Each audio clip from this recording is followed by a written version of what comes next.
Welcome to Talkin VAWLS, episode number 76, basketball edition, with probably some football and some bowl game discussion. How about the Vols getting that bid to the Gator Bowl? We pissed off some UK fans, and I just absolutely love it. We are brought to you by the Outright Geekery Podcast Network at outrightgeekery.com. We're also live on YouTube, courtesy of the S&B Network. Make sure you go ahead and smash that like button and share out the link. My name is Vols JP. And I'm Dauber. What's happening? What is going on, Big Orange Nation? We got UT Tanner that's joining us. We've got Wayne Shelton. We got B. Adams in the live chat. It's cold tonight. It's cold. And maybe that's where everybody's at. I don't know. UT Tanner says it's 28 degrees in the Cumberland Gap. But we know Wayne. He's from down there in the great, well, I don't know about the great state of Florida, but the warmer state of Florida. He says he's got the AC on. I'm jealous, Wayne. I'm absolutely jealous. But we appreciate everybody tuning in tonight. Hopefully, we'll get some more in the live chat going on. We've got Dauber here with us. We want to talk about the big basketball game Saturday, Thompson Bowling Arena, 3 p.m. on ESPN. Did I read that Dick Vitale, though, is going to be doing the announcing? I've not seen that, man. I think I will probably turn down the TV, sync it up to Bob. Bob's not half bad when it comes to basketball. I can listen to Bob at basketball because I love listening to Bertelkamp. Yes, yeah. Bertelkamp is an absolute jewel. Yeah. I may have to do that because I cannot stand listening to Dickie V because let's think about it right now. How many times will the University of Kentucky, will the Duke University, or North Carolina be mentioned? Oh, man. Let's set the over-under right now. I'm going to say at least five. Five mentions of those three schools. Ooh, man. I'm gonna go a little higher than that. I'm gonna say 7. 7 times. Yeah.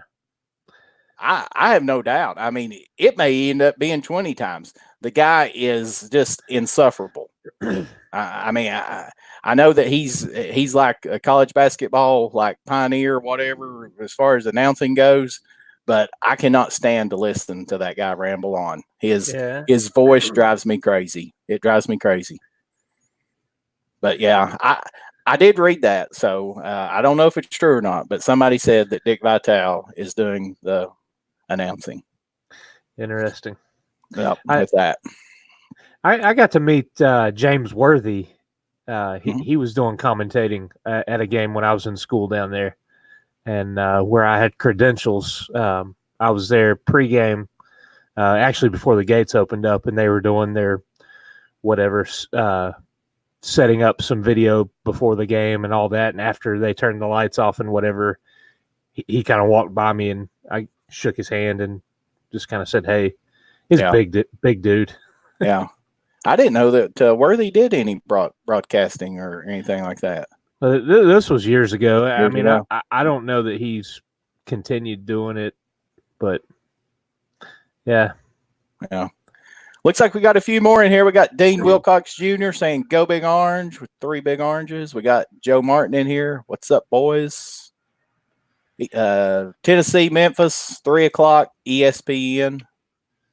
Saturday. Thompson Bowling Arena, I believe, will be off the charts.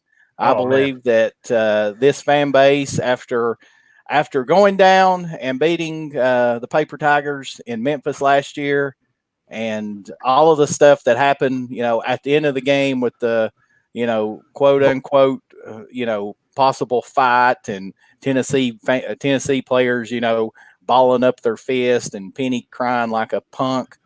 I think, and then, basically Colin Barnes classless, Yeah. And I mean, Rick Barnes might be a lot of things, but I don't think classless is a way to describe Slick Rick Barnes.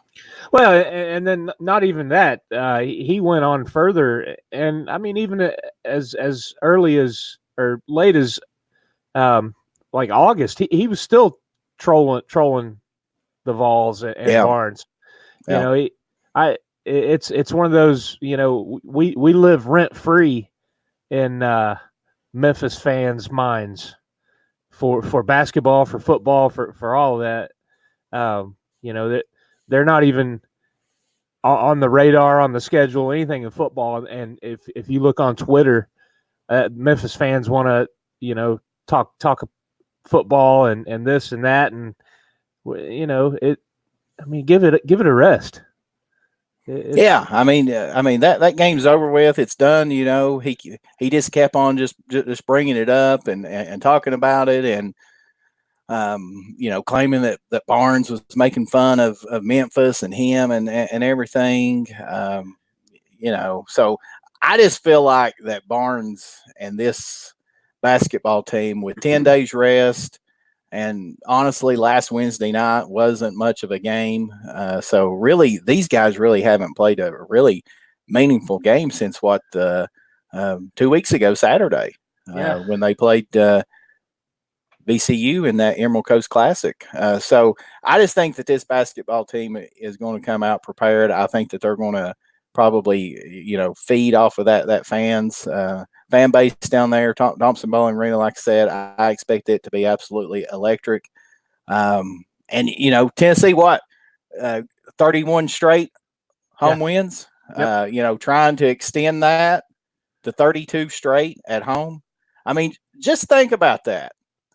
Who would have thought that the University of Tennessee basketball would be on a 31 men's basketball? Yeah, men's, yeah.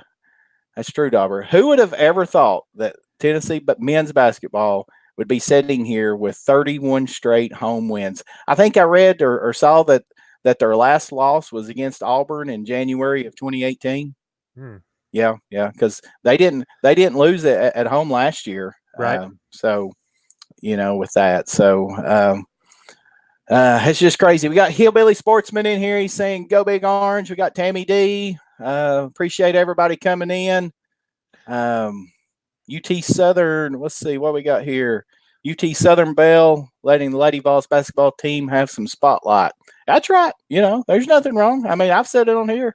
You know, I think I told the story the time that I sat around and listened or watched a darn tennis match. So, you know, I mean, I'll follow anything that's Tennessee. I'm pumped about the baseball program. Now, I'm not going to sit down and follow it, you know, and know everything that's going on, but you guarantee you know, if they're on and they're playing well, I'm going to be sitting there watching them for sure. So well, with that, if it's orange and it's on TV, I'm likely that's God's color right there. Stop the clicking and I sat and watched soccer a couple weeks ago. No interest in soccer whatsoever, but it was on, you know. Yeah.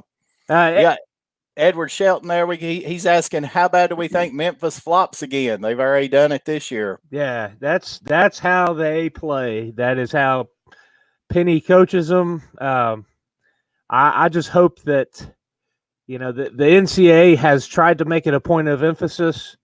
I hope the officiating crew acknowledges that, and because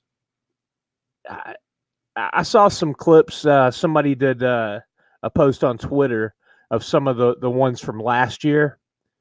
Oh my goodness, it was awful, and I had actually kind of forgot how bad it was. In the game down there at what is it, the FedEx Forum? Mm-hmm. But yeah, man, it's just atrocious. But you know, supposedly it's one morning and then the next is a technical. So we'll see how it's called and how tight the rule is going to be enforced. But I mean, it's going to be funny seeing those guys flopping because of Fulkerson and Pember. I mean, we don't have big bodies to knock people around. No, no, we definitely don't. Fulkerson's a string bean, and Pember pretty much is as well, and you know Kumar or whatever his name is, and Gaines, Lord of Mercy, Yeah, that that poor boy. One of my legs probably weighs more than him. Yeah, so that'll be interesting if Florida Memphis is flopping all over the floor Saturday. So, but yeah, I mean, Penny played in the NBA. That's the NBA game. So, and like you said, Dauber, that's the way that he coaches. So we'll have to see. We'll have to see. I'm going to shout out here to one of our big time listeners, UT Tanner. UT Tanner says he graduates Saturday. Hillbilly Sportsman getting it. Congratulations, UT Tanner. It's awesome, buddy. It's awesome. Hillbilly Sportsman also liked the God's color when I said orange. It is. I mean, this is big orange. Big orange color is God's color, and same with Tammy D there. But let's talk about this basketball game. Try to break it down just a little bit. I'll be the first to admit I'm no basketball expert, but I do watch a lot of Tennessee basketball, college basketball in general. Obviously, the big key is Wiseman for Memphis suspended. I mean, let's just go ahead and face it. Guy's probably going to be the number one overall pick in the NBA next year. 7 foot, very athletic. Would be an absolute matchup nightmare for Tennessee. Oh yeah, that's for sure. But he's suspended. He's not playing, so he's out. So that's positive for Tennessee. Any way that you look at it there, and then also their guard Lester Quinones or whatever his name is, he's got a broke hand, I believe. So he's out too. So 2 of their starters are out. Looks like that they still play 4 true freshmen that start. I looked up some information on them. Precious Achiwa, I think's his name. DJ Jeffries, I think is his name. Even though that sounds like a football player that played at Florida one time. But anyway, him, and then I was kind of looking through some of their stats, and it looks like since Wiseman has went out that it's really been like a committee. There was one time that Precious Achiwa guy, I think he had 25 points, but seen one of the most recent games, I think he only had 6. So it seems like that every game, maybe someone different stepping up for him. I noticed that guy that comes off the bench, I think he's a sophomore guard, that Alex Lomax. I think that he even led the team in scoring one of the most recent games. So, obviously Memphis, young, athletic, length. They're going to have plenty of size advantage over us, I'd imagine. So, in my opinion, Tennessee advantages for Tennessee is going to have to come down to what we hope is experienced guard play. And I'll just admit it, Rick Barnes, Penny Hardaway, I'm taking slick Rick Barnes 10 out of 10 times. Yeah. Plus, sorry. Go ahead, Dauber. Sorry.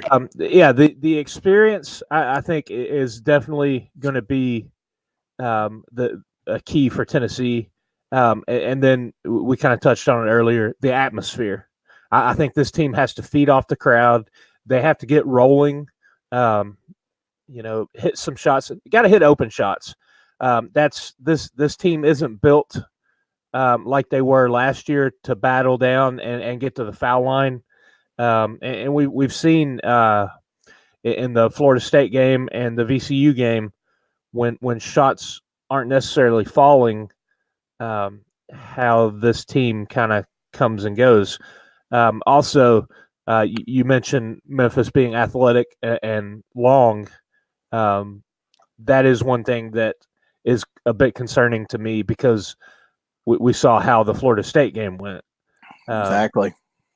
Because dealing with another team like that, we got to fight for those loose balls. And I saw, I guess the last game they I think were way better in the paint in terms of their points, but you got to look at the competition as well. I think it's going to come down to the thing that's kind of been the Achilles heel thus far for this team is turnovers. Mm-hmm. Turner has to take care of the ball. The team as a whole, they've had a lot of telegraphed passes and lazy passes. And let's face it, basketball is a game of, you get one or two plays in a row, and you can rattle off a 10, 12-point run, and really that can kind of do you in. So we can't give up easy baskets. Hillbilly Sportsman hits it right there too. Get Josiah James rolling. I still think that we're yet to see his potential and his elite abilities shine. He's had some moments, but I mean the kid is a 5-star McDonald's All-American, projecting on some mock boards already prior to the season. So that says a lot about the kid and his ability. If people are seriously thinking he's going to be a one and done, which I don't know. You're talking, what are we, 8 games in? Is it 8? Yeah, we're 7-1. I mean, I've not seen enough from him to really say, oh my goodness, yeah, he's one of those guys that can go. I mean, we're still kind of easing him into running the point, which I think that will be a big benefit to this team when he can run the point guard and let Turner slide over to his kind of natural and comfortable position, and maybe that solidifies his offensive game. But yeah, that's a good point right there. Well, this game is sold out. I mean, I've saw some tickets, that are for sale on the secondary market, but it was sold out the day that tickets went on sale. Yeah. So it is going to be a packed house. It is going to be absolutely rocking. And I'll just be honest. I'll just throw it out there right now. I'll be very surprised if this Rick Barnes team does not show up and play. And that's kind of what Edward Shelton is saying right here, and we haven't really seen this basketball team, play 40 minutes of basketball. But, the season's young, and we're relying on guys that are freshmen. We're relying on guys that, haven't played in a starting role like Fulkerson and Pons. And then we're also relying on, the guards, even though Turner and Bowden are experienced. This is really the first time that Turner's really ran the actual show. I mean, last couple of years it's been Bowden Bone. So, it's taken some getting used to and getting acclimated and playing together. And,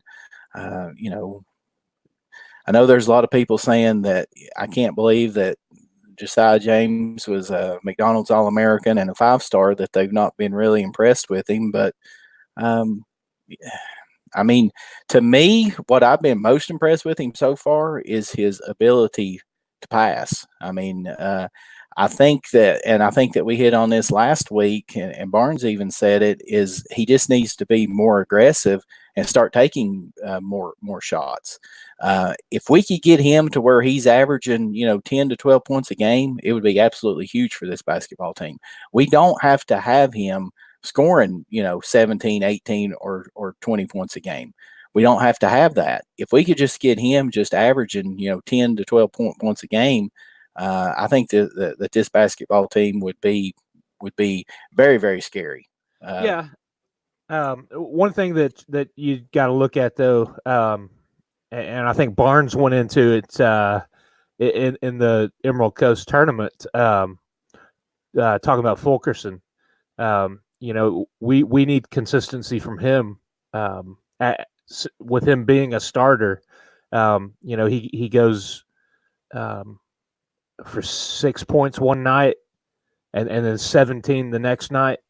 I don't necessarily want to see him dropping 17 here and there. I'd rather see him consistently, at 12, 13, 14 points a night, and then picking up big rebounds. But that's I was looking here, try to see who Memphis has played thus far. North Carolina State, Oregon beat them, which is their only loss. Yeah, I think that they played Bradley here recently. Ole Miss, Ole Miss, which they barely beat them. I think by about 5 points. One beat Ole Miss by one. Okay, maybe it was North Carolina State that they beat by like 5. Yeah. So I mean they're it's kind of unknown, like you said. A lot of freshmen and young guys, and they've not really played any big games other than that Oregon game, which I want to say that I saw a little bit of that. It was a tournament. It was like one of those early season tournaments somewhere, but I don't know. This is going to be a test for them to come on the road and play in that type of atmosphere. For a lot of these guys, probably their first college road game, especially in that kind of hostile environment, and that's really honestly one of my biggest keys. And we're about 22 minutes in. We wanted to talk maybe some football, so let's just jump into that, Dauber. I'm gonna give a little prediction here, what I think, and for the basketball game Saturday, I definitely think that Tennessee has the advantage. Obviously, experience, senior guard play. Don't think you can definitely underestimate that. This home crowd, again, I think that helps them, and certainly there's no doubt that I believe that Rick Barnes having 10 days to prepare for this Memphis team. And let's don't kid ourselves. That he's been studying them much more than 10 days out. That they've been studying this, because that he would do. I'm sure deep down inside that he would love to go 2-0 against Penny Hardaway. There's no doubt that he would love to do that. So, the key, I think Memphis is averaging 82 points a game. I think if Tennessee gets in a track meet with them like that, and the game gets up in the 80s, I'm not sure that the Vols can do that. Tennessee wins with the defense. The defense is going to have to be strong. I just have a hard time seeing that defense not showing up Saturday on the defensive end with that crowd behind them, and with the guard play. I think the Vols pull it out. I think that they win this game somewhere around 68-63. I think that it'll be a close game because I do think Memphis has talent, and I think that Memphis will come in with almost like a chip on their shoulder as well. But I think that the difference will be the home crowd and Slick Rick Barnes. Okay. What do you think, Dauber? I've got the Vols winning as well. I think that shots are going to fall. I think they'll feed off the crowd, and I think that it's just going to be too much for the youth and inexperience, despite possibly being more athletic. I don't think Memphis is going to be able to put it all together. They're too worried about playing head games and wanting to try to flop and do all that instead of playing the game itself. So I've got 61-52. Whoa. That's going to be a low-scoring game. You must think that we're playing Virginia or something there, Dauber. Now, I like you said, I think the defense is going to be the calling card for this team this year. Yeah. Because we don't really have the offense right now, and that's a hallmark for Barnes anyway. If you don't play defense, you're not going to find the floor. That was the case with some of the guys last year that played very sparingly. Derek Walker that transferred out. I think he was in the doghouse a little bit for not playing tough defense. Gaines, that's been, he's got a great shot. He's getting on the field, yeah. But last year it was, he was a little bit undersized, still is, but he was, I can't remember what it was, but Barnes kind of called him out and said, "Look, you've got to show it on the defensive side of the ball before we get you out there on offense." So, I think this team, the big thing is going to be playing at the Tommy Bowl, and the crowd. I've seen some stuff on a few message boards, talking about fans and chanting some stuff towards Penny, and I think it is going to be pretty raucous, and I think the crowd feeds, and face it, this team, although they are young, they made a pretty deep run in the tournament last year, so they've got some experience, they've got some bigger game experience. I hope they put it all together and shots are falling.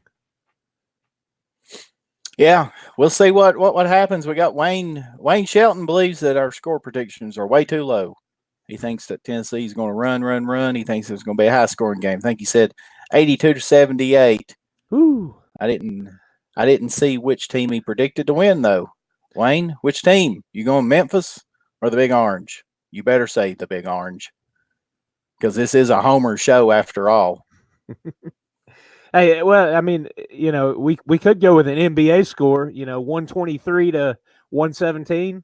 Yeah, really, right? I mean, they don't play any defense in the NBA. I know it.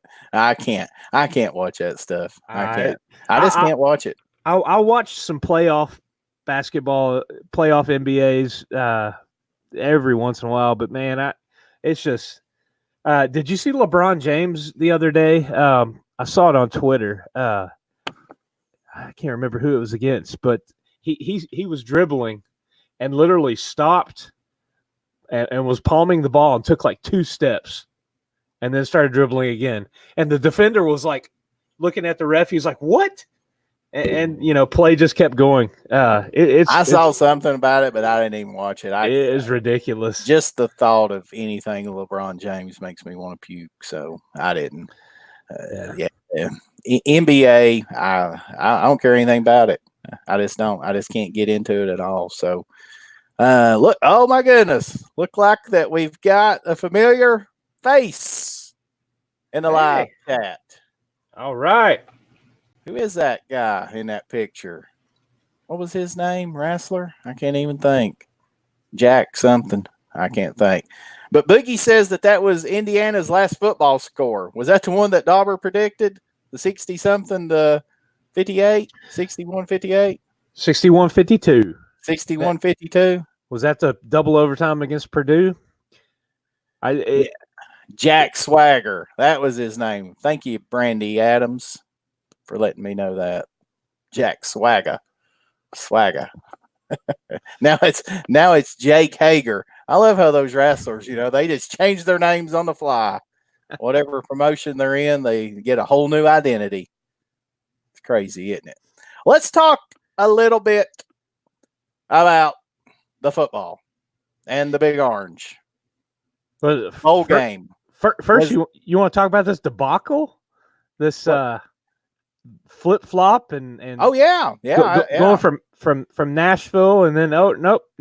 Everybody better that cancel was those almost hotel rooms. exciting as a darn coaching search. It was like a mini 2-hour coaching search on Sunday afternoon. It was absolutely crazy. There was people on the message board complaining that they'd already bought Music City tickets. They were blaming Hubs and crew on VolQuest. But I even saw like that Brett McMurphy guy, who's a well-known, well-respected sports media guy. He was even saying, that it was, of course, they all was like, all but done. But then when VolQuest posted that video and was talking about, even had already started scouting Louisville and was talking about them, I thought it was done. I'll be honest. I thought that these bowls done a very poor job of like coming out and saying beforehand, the official announcement for these bowl games will be released at 4:00 or 4:30 or whatever time. There was nothing ever that I could ever see or ever could find that they would come out and say that this is the time that we were going to officially announce these games. I mean, I understand they had that 4-hour show starting at 12 o'clock, which I didn't watch because, let's be honest, I hate Ohio State. I hate Clemson. I don't care anything about Oklahoma and LSU other than their uniforms. They're in the SEC, and the only time I'm going to root for them is if it benefits the Vols. So I don't care anything about them. So I didn't watch it. And I didn't care anything about seeing who else was going to make it in the New Year's Six bowl games or anything like that. But I just thought it was strange. I mean, you would think that they would come out and say, we're going to announce these bowl games at such and such time. I mean, actually, I saw where the SEC tweeted out at like 4:15 that they were going to make the official announcement for all those games. Well, why didn't they come out and say that at 12 o'clock Sunday afternoon? Right. Or whenever, why did they have to sit around and leave all this speculation and all these people on social media talking about it and stuff like that? So it was just, I thought that was bad. And then it was kind of funny, I guess, after all the Kentucky fans complaining and whining, they had to release a statement talking about how they go through the process and select the teams and the bowl. It has to do with the bowl committee, the universities, and then the conference. And I mean, I guess if it was flip flopped, we would have issue as well. But here's the thing: same record. Tennessee won head to head, so if it comes down to it, Tennessee should have preference. Period. Yeah. I mean, I don't see why there's any whining and complaining going on. Do your job, take care of business on the field, and that's what the Big Orange did. So they're going to be enjoying the sunshine down in Florida. I mean, not that Nashville is bad. Face it, 5 games into the season this year, bowl game was the furthest thing from any of our minds. Mm-hmm. But like we talked about in our video that we put out Sunday, which as Boogie pointed out in the comments there, we were just going by everything we were seeing and reading and that was being reported.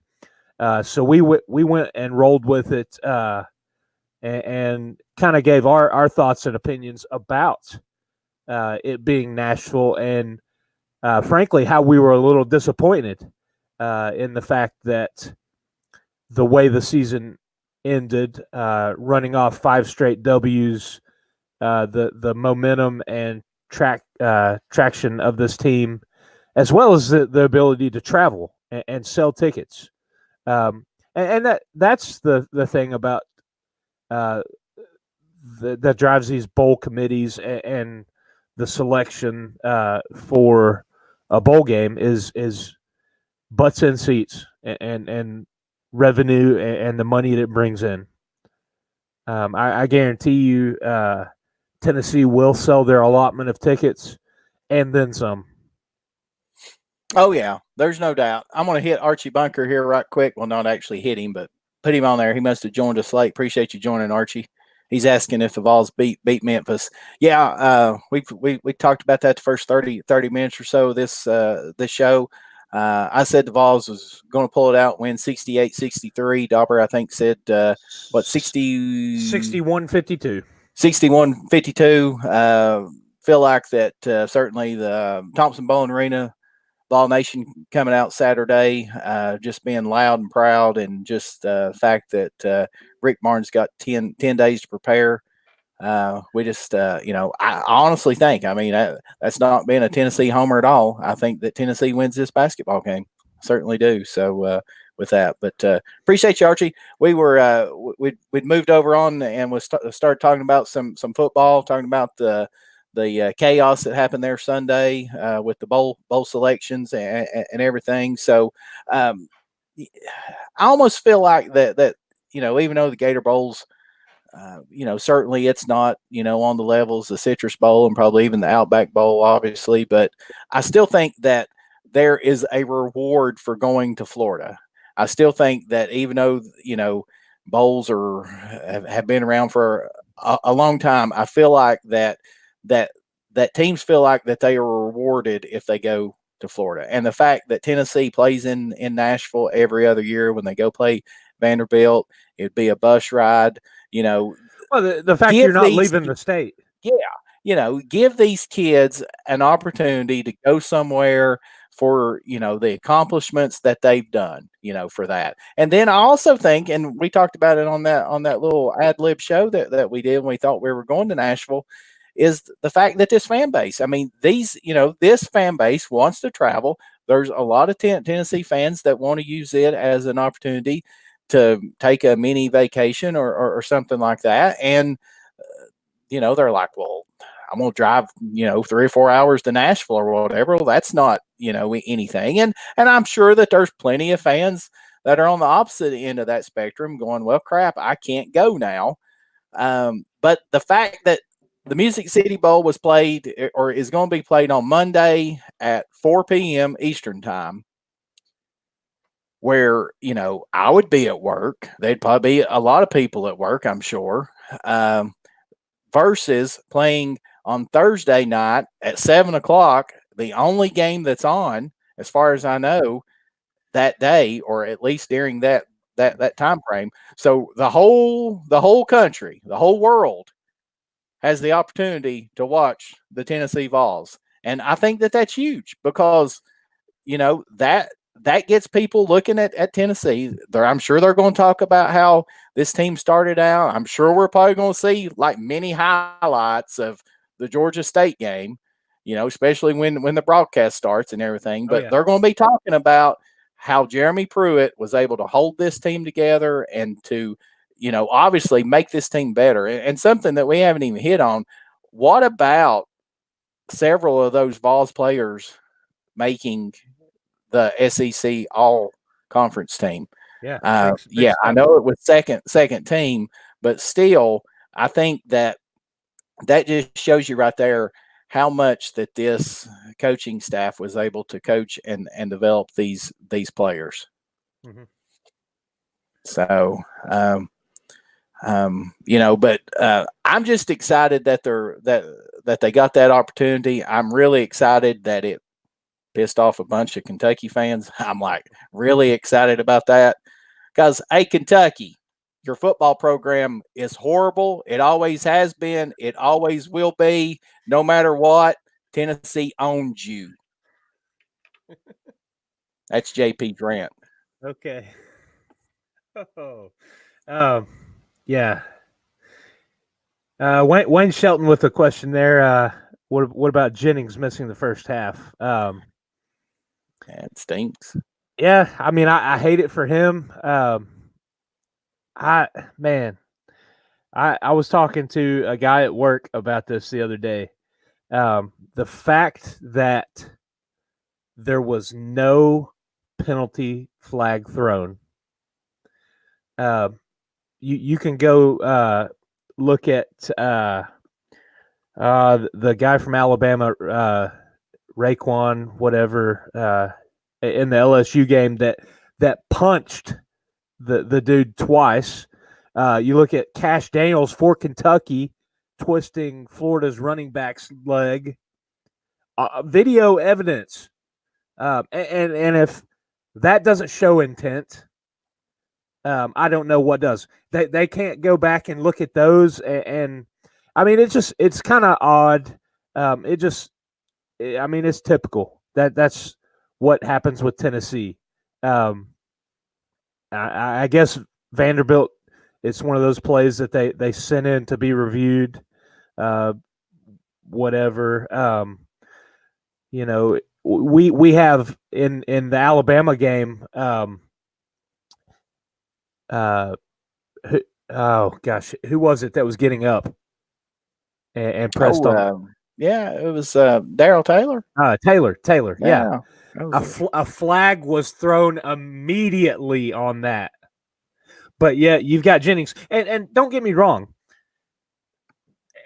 There could have and probably should have been a flag for a late hit because he was out of bounds, and then unnecessary roughness because he was doing some jawing and kind of pushing on the ground. And I do not have a problem with that. There was a lot of extracurricular stuff going on right there. But honestly, I don't see how they can make that call that he intentionally stepped on the guy and suspend him nonetheless. When you've got video evidence of other guys within the conference doing things worse with intent. I mean, you can't tell me that. Look it up. Look up Cash Daniels, the Florida game, twisting the Florida running back's leg. He was trying to hurt him. And I mean, it's just I don't know if it's bias or what. I mean, it feels like it. As a Tennessee fan, it feels like it's always us. I mean, what other team has had play stopped because they line up in a trick play? You know, I'm going to get JP going on another rant about SEC officiating here. Nah, don't.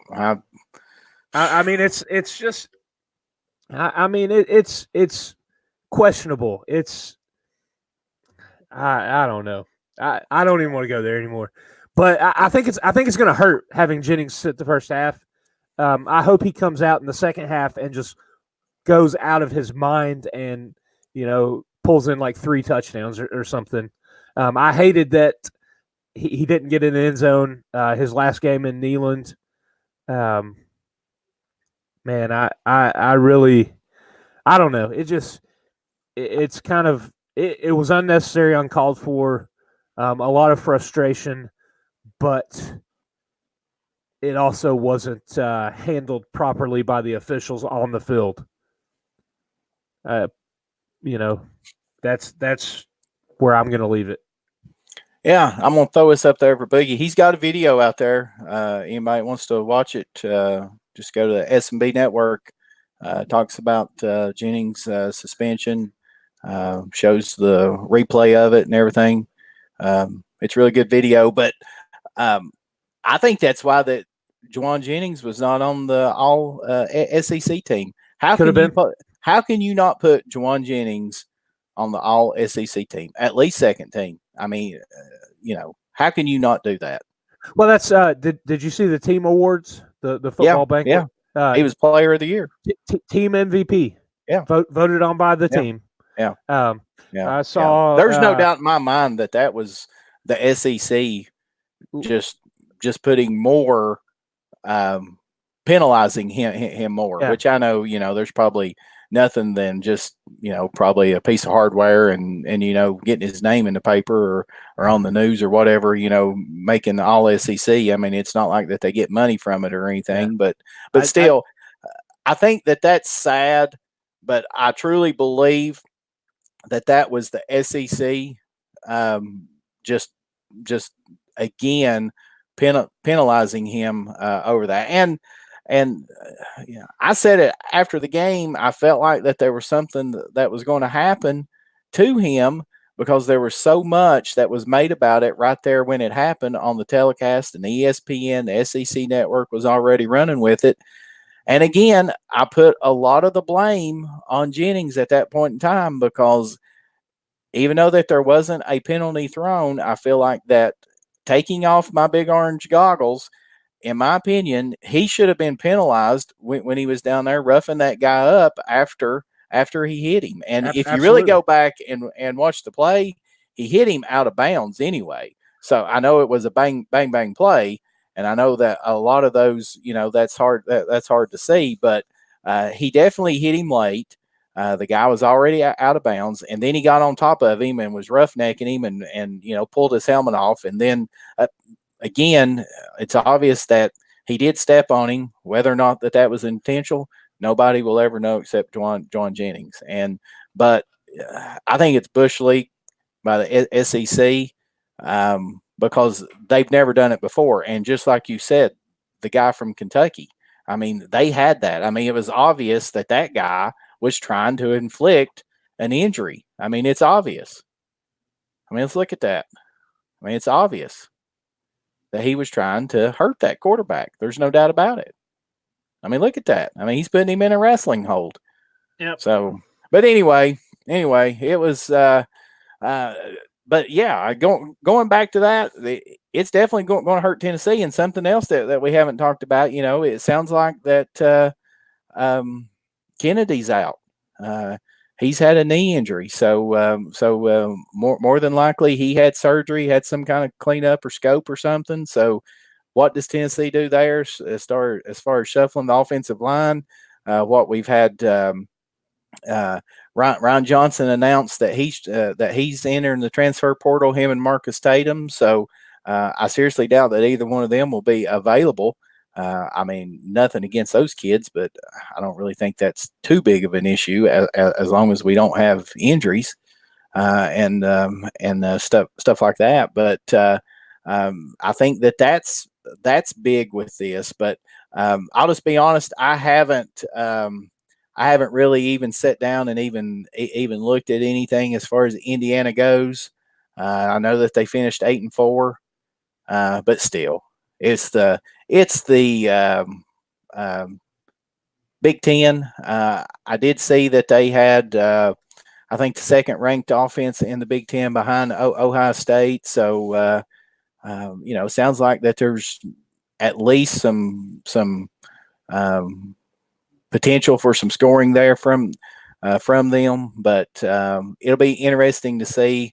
I know that the Big Ten usually the speed and athleticism is not there outside of Ohio State. So be interesting to really see what can happen there. And everybody that would like to see a Talkin VAWLS video with Boogie Bentley, Vols JP, and UT Dauber talking about the Tennessee-Indiana matchup, put a 1 down there in the live chat. We've been trying to get Boogie Bentley to do one, and Boogie Bentley, he's been tough. He's not ready to yet. I'm calling you out, Boogie. I'm calling you out right here on YouTube live. But yeah, what about you, Dauber? Have you done any kind of looking at Indiana, what they do, what their best players, anything like that? They've got, and I can't even think of the guy's name, quarterback that Tennessee was recruiting a couple of years ago, Penix? Is it something like that? Yeah, he's hurt though. He's split time this year with the other guy. I really the extent I watched quite a bit of their last game against Purdue that went to double overtime. Mm-hmm. And it was kind of funny because it was on before the Tennessee Vandy game. So I was watching that, and then my oldest daughter came up and sat down with me and started watching it, and she was like, "Who are we cheering for?" And I said, "I don't know." I said, "I'm just kind of watching because at that point, Indiana was one of the teams that had been mentioned that could be a potential bowl matchup, depending on the way the chips fell." So I just kind of watched. They seemed to, at that point, they struggled getting the ball up and down the field. It just, I guess, it's typical Big Ten football, man. It was, man. I don't know. I think if history shows us anything, you look at our last 3 Big Ten opponents in bowl games, and look at the scores, and those were not really good Tennessee teams. And we put a whooping on what Northwestern, Iowa, and Nebraska. So I think that if we can go on that, and I think these guys are hungry for a bowl game.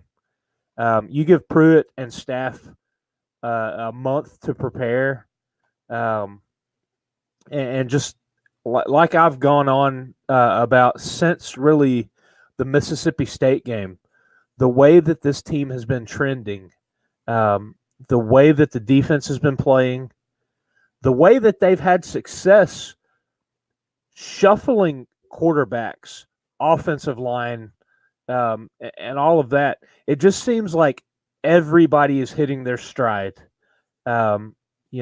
Players as well as the coaching staff. I think Chaney, his game plans, he's comfortable with the offense right now, and it's clicking. You Boogie Bentley, you're being called out. We got UT Tanner with a super chat, $2 super chat. He's saying sign on Boogie right now and talk about the bowl game. He's calling you out, Boogie, just like I did. I'm just kidding. If he don't want to sign on, but we are going to do a podcast. We're going to have some more information, some more shows about the upcoming bowl game. I think that they start practice this weekend. I think I know that there was a question there. I think Hillbilly Sportsman's asking about who's going to play center.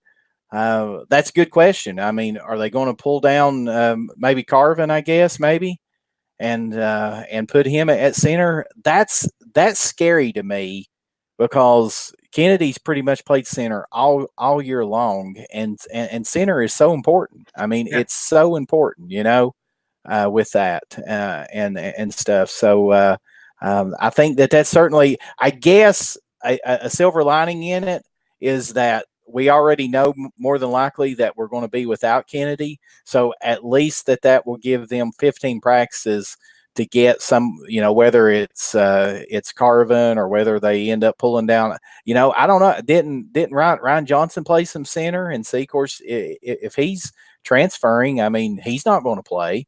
So with that, that'll be interesting to see. I don't know if Calvert can play any center or not because he's usually been playing tackle. So with that, so I wonder if it'll be Carvin. That's what I'm wondering with that. But I think that's something certainly that we need to watch as Tennessee's going through bowl prep and getting prepared to play Indiana is what's going to happen on the offensive line. And something else to keep in mind, and I've been hearing some rumblings about it. Nobody's really come out and said anything about it, but there appears to be some valid concern that some of these kids may not be eligible because of academics. And that's going to stink. One name that I've been hearing, and it makes you wonder, is Middleton, Darrell Middleton. I've seen his name pop up several times on the message boards that people are really concerned that he's not going to make the grades to be eligible to play in the bowl game. And I even read some stuff that they're not even for sure that he'll even be back next year, Wow. which is a shame if that happens. And again, that's all rumors. That's all speculation. There's nothing confirmed on that. I think that they've got finals this week. Maybe UT Tanner can say if they do. I did. Speaking of Tanner, he's saying just let Trey Smith be the whole line. I know it, right? There was actually a thing on the message boards last night that I saw that Hubs is saying that there is people within the athletic or within the football department that is not convinced that Trey Smith is going to the NFL next year. Like I said, I mean, it's. I think he's one. He'll throw out a feeler, but honestly, I mean, and we touched on it there a couple weeks ago. Do you think an NFL team is going to let him sit out practice as a rookie? That he's not going to have to go through training camp? That he's not going to have to go through the things that you do? I just don't know. He's a Tennessee guy, man. He loves Tennessee. Yeah, I mean that's the thing with it. I mean, it's very, very strange. I think that I read somewhere, there's some draft analyst or whatever was saying that if Trey Smith did not have his blood clot issues and concerns, that they're saying that there's no doubt that he will be a top 5 pick. Oh man! So the question is, if Trey Smith can truly have this blood clot issue under control, and they have that to where the medication can allow him to play, does he risk leaving now and them only having basically 12 or 13 games to go on versus and probably maybe getting drafted 4th, 5th, 6th round, something like that? If he goes out and he's not the first couple of rounds that gets the big guaranteed money, he will be an absolute steal, providing he can play. Yeah, that's a big question. It's the NFL is it's the next step up. Everything is bigger and the hits are harder. The players are faster. It's one of those things. Can his body sustain that? Will his medicines continue to allow him with the setup? I think we touched on it before, or maybe I read it. He's on a regimen where he, I think as soon as the game is over, begins his course of medicine. And then like the Wednesday, Thursday, weans himself off of it so he can play on Saturdays. Limited contact in practice. And it's just one of those things, you look at all these NFL teams and the gambles they take on players, not necessarily with health issues, but with off the field stuff. And for a guy with the character that he has and the ability he has, I have no doubt that somebody's going to take a gamble on him. Somebody's going to offer him money because the potential of can he play and can he play at this high of a level?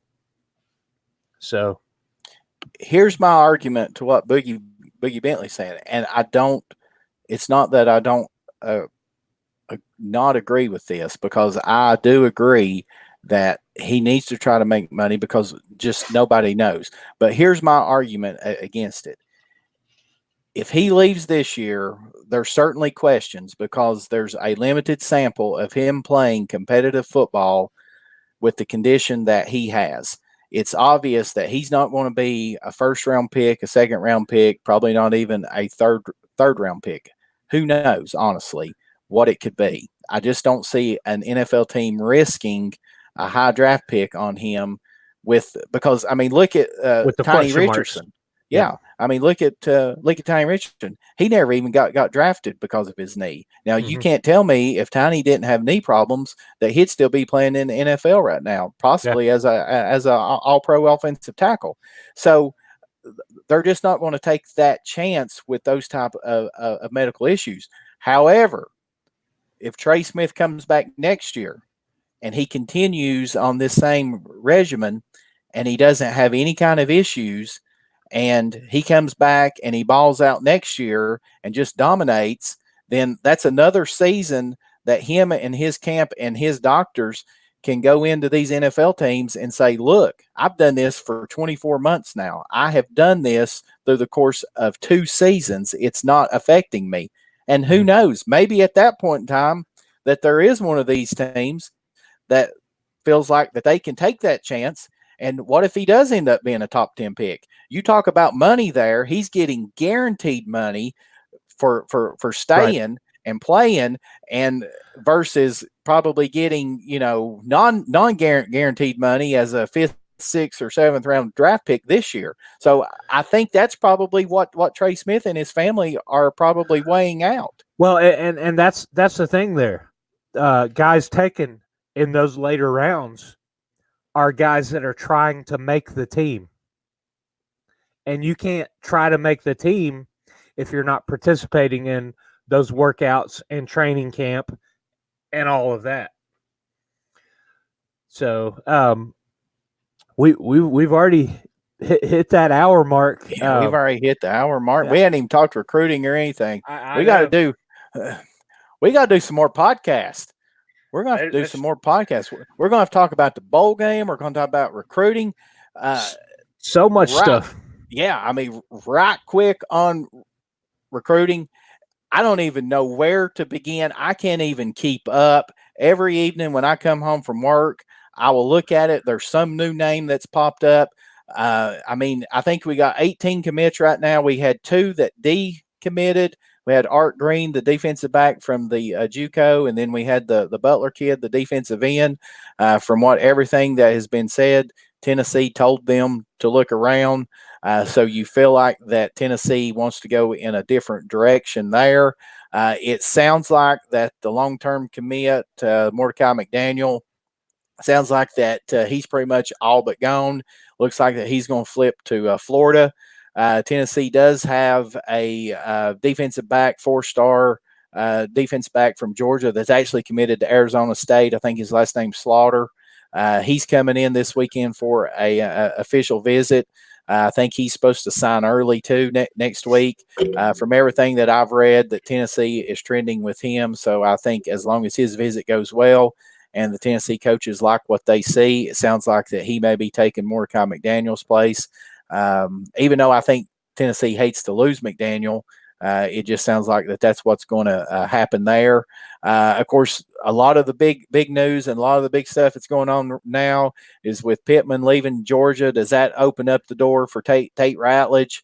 Sounds like that he's supposed to. I have seen that there are 2 or 3 since it was announced Pittman is leaving have reopened their commitment from Georgia. Yeah.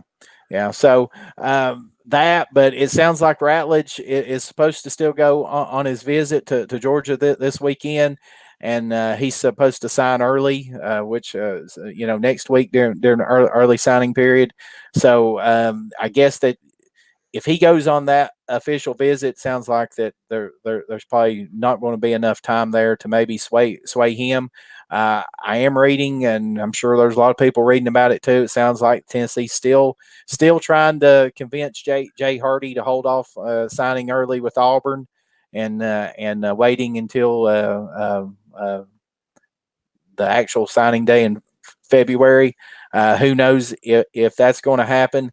Looks like Morvin Joseph, who decommitted from Florida State when what's his face Willie Taggart got fired.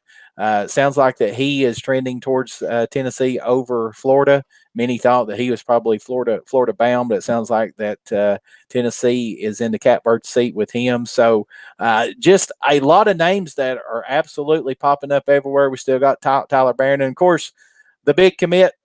What was it? Monday. Big Omari Thomas from out there in Memphis, Briarcrest. He committed to Tennessee over Auburn and Texas A&M, and then his teammate Jabari Smalls committed yesterday. So with that, that's just the wild and woolly. And I know there's plenty of names out there that I forgot and missed, but I actually think that early National Signing Day that there could be maybe some excitement. I think that Tennessee are in on some guys that they legitimately have a shot to maybe flip. So, and that's what I sent you. That's what I sent you before we went on the air. We were texting back and forth, and I said, I think these decommits, like you alluded to, I think they've been told, it would be wise to look elsewhere because they feel like they're in on some of these other guys and maybe trending. I know I've seen some pictures and some tweets. Pretty much all this staff is out on the road right now, doing in-home visits, watching guys play in state championships and playoff games. It is that time of year, and it's good to be in the mix. It's good to at least have our hat up on the table, to be talked about, to be looked at, because it's been a while since we were up there with some of those hats. So we are going after the same talent now. It's just, can we get them here now? Yeah. Put that up there, what Boogie said. Looks like that we're going to try to do a mini podcast on Saturday. It's not going to be live. We're just going to get together, record it, and then post it, upload it live to YouTube. Talk about the bowl game. Try to maybe break down some what we think that Tennessee might be able to do and what that they need to do against Indiana. We're going to run the Hoosiers out of Jacksonville. I mean, I haven't even, like I said earlier, I haven't even watched anything, looked at anything Jacksonville.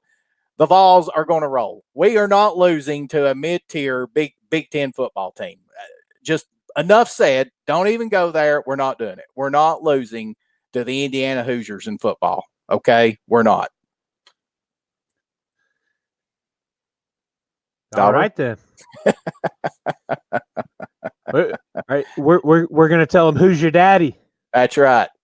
Who's your daddy? Right? So everybody be on the lookout for that. We'll get that recorded Saturday sometime and try to get that uploaded. I'm not going to be doing it between 3 and 5 p.m. I can promise you that, because I will be watching the Big Orange absolutely destroy Penny Hardaway and the Paper Tigers. I will be doing that. We've went over, Dauber. We said when we was going live tonight that it'd be 30 minutes max, an hour and 8 minutes later. We're still here. Any closing comments, Dauber, that you would like to add? I've got nothing. I'm spent. I am too. But Hillbilly Sportsman said, wish that I was on old Rocky Top. We're on Rocky Top. All right. That's going to wrap it up for tonight. Be on the lookout for our mini podcast video that we're going to put out there after sometime Saturday. Until then, everybody get ready to cheer on the Big Orange Saturday against the Memphis Tigers, and just go Big Orange. Thanks, everybody.